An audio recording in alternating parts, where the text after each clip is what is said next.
지난주에 우리 찬양마을교회 창립 10주년 예배를 드렸었는데, 제가 아직 플랜카드를 안 띄웠어요. 현수막을 안 띄웠어요. 왜냐면은, 어제 뛸까 하다가, 10주년 감사 예배 이 글귀를 보는데, 하나님의 은혜가 너무 깊다. 그런 생각이 들었습니다. 교회가 3년, 5년, 10년 이렇게 주기로 어려움이 있는데 3년 내에 없어지는 교회들이 대다수고, 그다음에 5년 내에 없어지는 교회들, 그리고 10년 내에 없어지는 교회들이 참으로 많습니다. 이제 10년을 넘어가면은 안 없어진다 그래요, 그 교회는. 네, 뭐 3년 감사 예배도 있고 5주년 감사 예배도 있지만 10주년 감사 예배는 저에게는 그런 의미가 있기 때문에 하나님께서 찬양마을교회를 통해서 찬양마을교회를 하나님께 바치는, 올려드리는 그런 시간이었었어요. 그래서 하나님께서 10년 동안 이끌어 오신 이 교회, 주의 피값으로 사신 교회, 너무나 주님께 감사하고 그런 마음이 들어가지고 제가 한 주 더 붙여놓기로 했어요. 제가 어떻게 보면 지난주에 10주년을 맞이해서 교단에 대한 얘기를 조금 할 걸 그랬다, 이제 그런 생각을 제가 하게 됐는데, 사실 우리 성도들이 교회를 다니고 하는데 그 교회의 교단에 대해서 모르는 경우들이 많이 있잖아요. 코로나 이전에는 교단에 대한 설명을 봄철에 한번 하고, 그 다음에 여름철에, 가을철에, 겨울철에 이런 식으로 한 번씩 이렇게 소개를 해주고 그러는데, 코로나 때서부터는 이제 그런 거를 잘 못하게 됐었어요. 그러다가 10주년을 맞이했는데, 도대체 나사렛 성결회가 무슨 교단인가, 이런 부분에 대해서 조금 설명을 좀 해줄 걸, 그런 생각도 들고, 또 우리 교회 그 말씀이, 예배가 이제 그 공개적으로 실시간 방송으로 나가고, 그리고 나중에 설교가 편집되어 가지고 그렇게 나갔는데, 이 교회가 뭔지는 좀 알아야지 사람들이 또 들을 수 있을 거 아니에요. 그래서 10주년을 맞이해서 좀 그렇게 얘기를 해볼 걸, 그런 생각이 제가 들었었습니다. 원래 저는 그 한세대학교에서 MDB를 공부를 했는데, 지금 이제 순복음이죠, 여의도 순복음교회. 제가 왜 순복음을 가게 됐었냐면은, 제가 중고등학교 때 자라났던 교회가 또 순복음이었고, 물론 이제 그 전에는 지금 나사렛 성결회, 그래서 지금 원로 목사님 이렇게 격주제로 오시잖아요.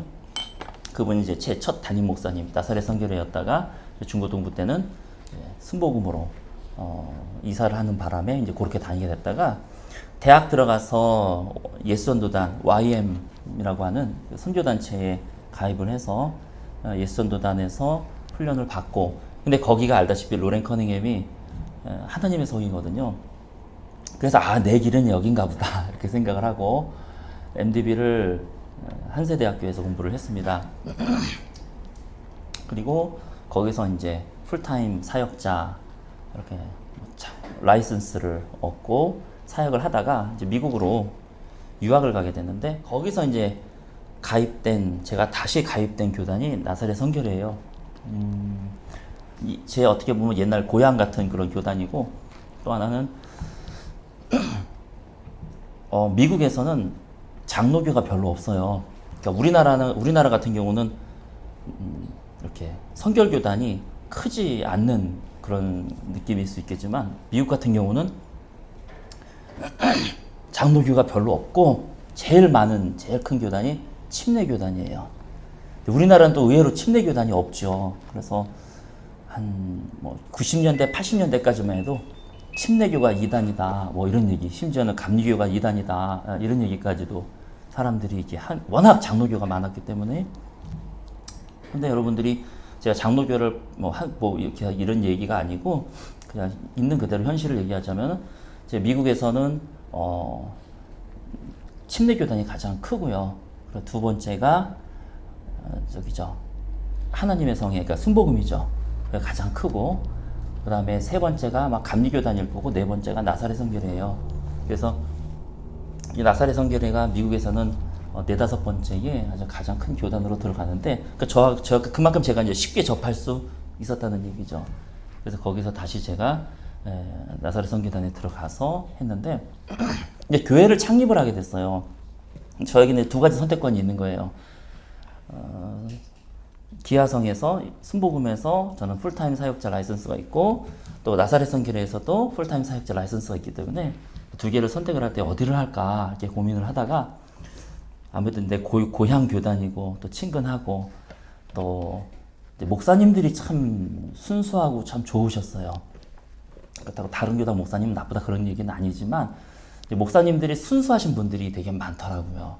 그래서 저분들이 내 선배들이라면 내가 이 교단에서 몸을 담을 수 있겠다. 비록 한국에서는 좀 작은 교단이긴 하지만 그러나 이렇게 생각을 하게 되었습니다.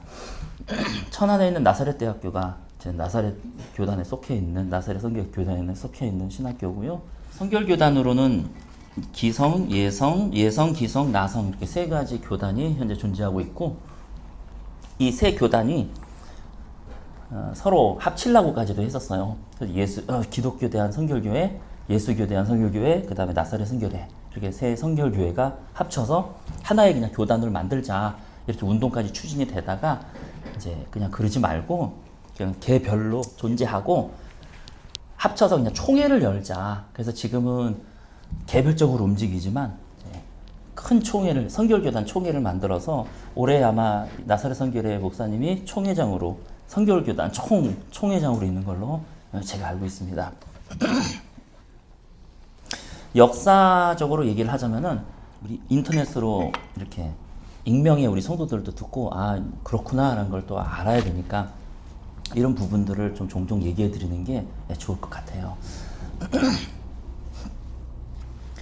감리교 웨슬리 부흥 운동이 일어난 다음에 그 다음에 일어난 운동이 성결 부흥입니다. 그래서 온전 성결이냐 뭐 이런 부분들이 이렇게 들어가게 되는데, 거기서 성결 부흥 운동이 일어나면서 우리나라, 그러니까 요약적으로 말하자면은요, 우리 민족, 우리 믿음의 선진들이 너무 신앙이 투철하셨었어요. 그래서 선교사가 공식적으로 그쪽 선결교단, 미국에 있는 선결교단에서 파송되기 전에 우리 믿음의 선진들이 그 선결 운동을 먼저 받아들이셔가지고 한국에서 자체적으로 만들어낸 교단, 훌륭한 교단이죠. 그것이 이제 기성과 예성. 예전에는 기성 하나만 있었다가 신사참배 문제로 기성과 예성 이렇게 나눠지게 되었는데, 어쨌든 우리 믿음의 선진들이 너무나 존경스럽습니다. 그 선교 운동을 그냥 조선이었을 때 받아들여 버리신 거예요, 이분들이. 그래서 우리도 저 선교 운동에 같이 참여하자 해서 이제 만들어진 교단이 이제 기성, 예성 이렇게 되고, 이제 그 중에 기성, 예성에 속해 계셨던 분들 중에 몇 분이 이제 몇 분하고 그 다음에 미국에서 정식으로 선결교단에서 선교사가 파송이 됐거든요. 그 선교사가 파송이 돼가지고 미국에 이제 본부를 두고, 선결교단 총 본부를 두고, 한국에서 그 선교사와 그 다음에 거기 이제 몇 분 계셨던, 그 기성에 계셨던 몇 분이 합쳐져서 이제 정식으로 공식적으로 만들어낸 교단, 선결교단이 나성이에요. 나사렛 선결회. 그렇게 되다 보니까 기성, 예성은 이제 많이 크고요. 나성 같은 경우는 거의 1945년 뭐 그때쯤 이렇게 선교사 파송이 그때 되게 늦어졌거든요. 그렇게 해서 나성은 아직까지 등치가 크지는 않습니다. 그래서 이제 미국에서 선결교단 그러면은 나사렛 선결회밖에는 없어요.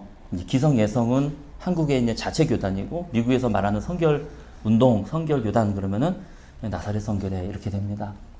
우리가 우리 교단의 뿌리와 우리 교단의 정체성을 우리가 알고 있어야 이렇게 흘러가는구나, 여러분들이 또 도움이 되실 것 같고요. 선결 운동 다음에 일어난 게 1906년 아주사 부흥 운동이에요. 그때 이제 만들어진 교단이 순복음, 기하성, 기독교에 대한 하나님의 성회. 어떻게 보면 이제 순복음 교단이 이제 제일 마지막에 만들어진 게 되는 거죠. 그래서 감리교, 선결교, 그 다음에 순복음 이렇게 교회사의 흐름이 간다 하는 걸 이제 여러분 기억하시면 되고 아시면 되고, 그 다음에 선결교단 속에서 이제 자체적으로 우리나라가 만들어진 교단이 있고, 이제 공식적으로 선교사를 파송해가지고 만들어진 교단. 그래서 여러분들이 그렇게 이해하시면은 제가 잘 쉽게 설명을 했는지 모르겠어요. 여러분들에게 그래도 우리의 정체성에 대해서 아시게 될 것 같아요. 도움이 되시기를 바라겠습니다. 우리 누가복음